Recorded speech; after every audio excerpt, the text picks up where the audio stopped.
Certaines personnes disent souvent à raison que à quelque chose, malheur est bon.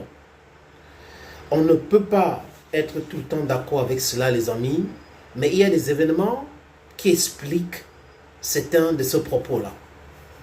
Le 7 octobre, le Hamas a attaqué de façon brutale l'État d'Israël. Ils ont commis des crimes de ce côté-là. C'était que normal pour que l'Israël pourchasse les membres de Hamas et non les civils palestiniens. Mais par contre, il y a eu des déclarations vraiment d'une brutalité inouïe. De la part de Yoav Gallant, le ministre de la Défense israélien, de la part de certains faucons, des sionistes au sein du gouvernement israélien.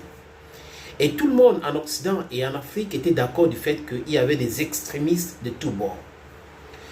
Mais les amis, si vous êtes obligés de subir la colonisation, quelle est la réponse que vous pouvez donner pour lutter contre la colonisation? Deux États avaient été créés aux Nations Unies.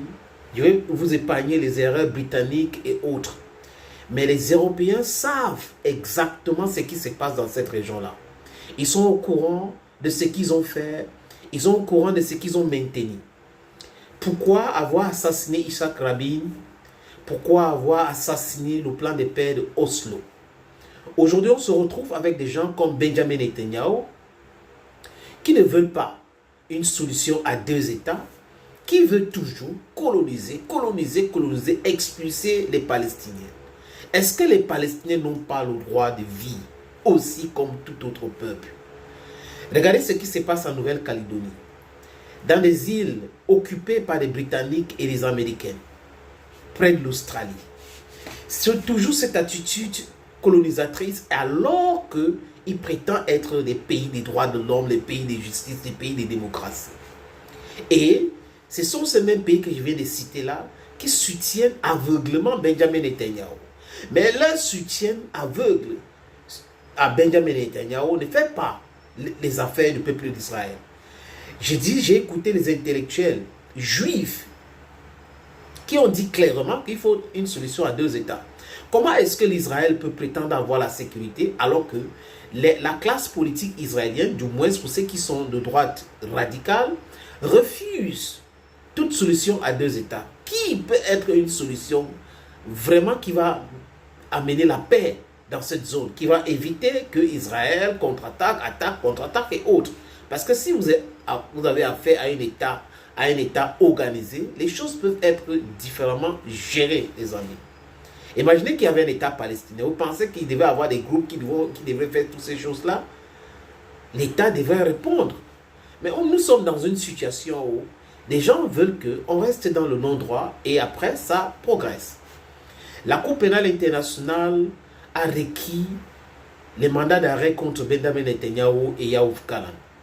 Tollé général en Occident, les pays qui condamnent et autres. Mais à la fin, le message est clair qu'il y a le double langage. En fait, l'Afrique du Sud et l'Afrique ou le Sud global a voulu passer ce message-là.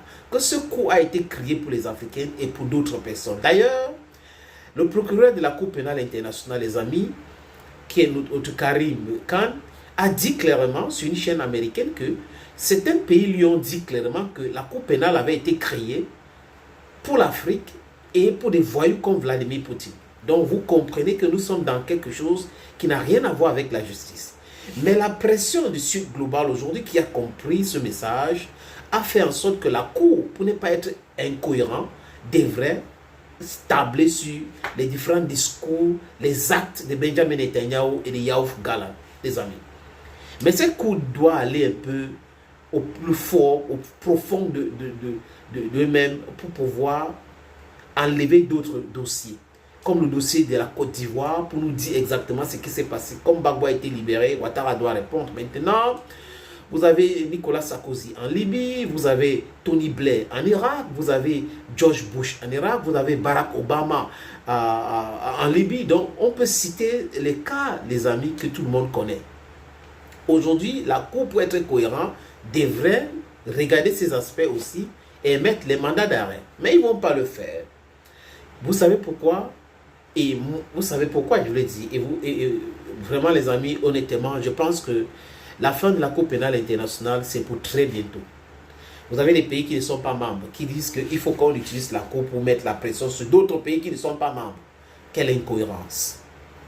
Aujourd'hui, il y a 3 pays, les amis, qui ont décidé de reconnaître un État palestinien à partir du 28.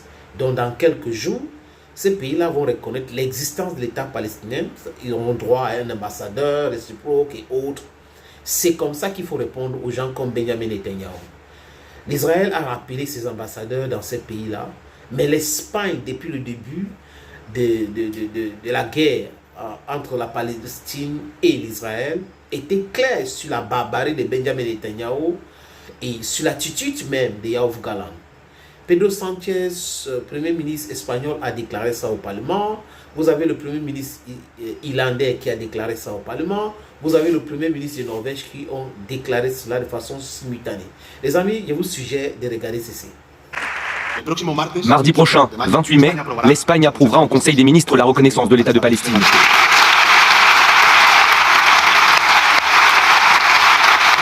C'est le moment de passer des paroles aux actes, de dire à des millions de Palestiniens innocents qui souffrent que nous sommes avec eux et qu'il y a de l'espoir. Devenue l'une des voix les plus critiques contre l'opération militaire israélienne lancée à Gaza après l'attaque du Hamas le 7 octobre, le Premier ministre espagnol espère ainsi relancer la solution à 2 États, en danger selon lui.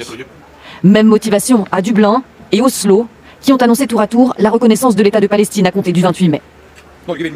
Grâce à cela, la Norvège considérera la Palestine comme un État indépendant avec tous les droits et obligations que cela implique.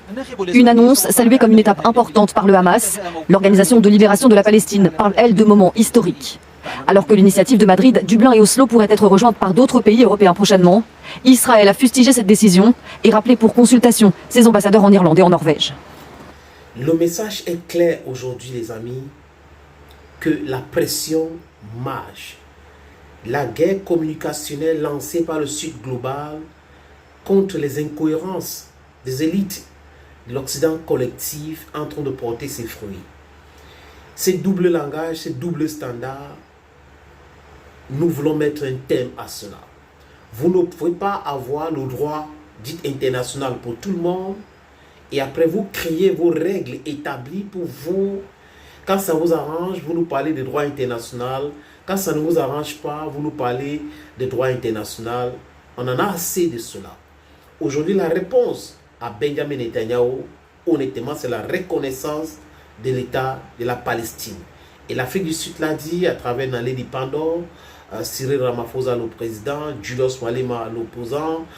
Les gens ont dit ça en Chine, en Russie. Tout le monde est en train de dire la même chose. La seule solution pour le problème israélo-palestinien, c'est la création d'un État palestinien. Pourquoi donc Netanyahou et ses amis ne veulent pas la création d'un État palestinien? Parce qu'ils se disent que la Bible a dit que, comme si la Bible est devenue un document cadastre. Thank you, friends. Thank you again and bye-bye.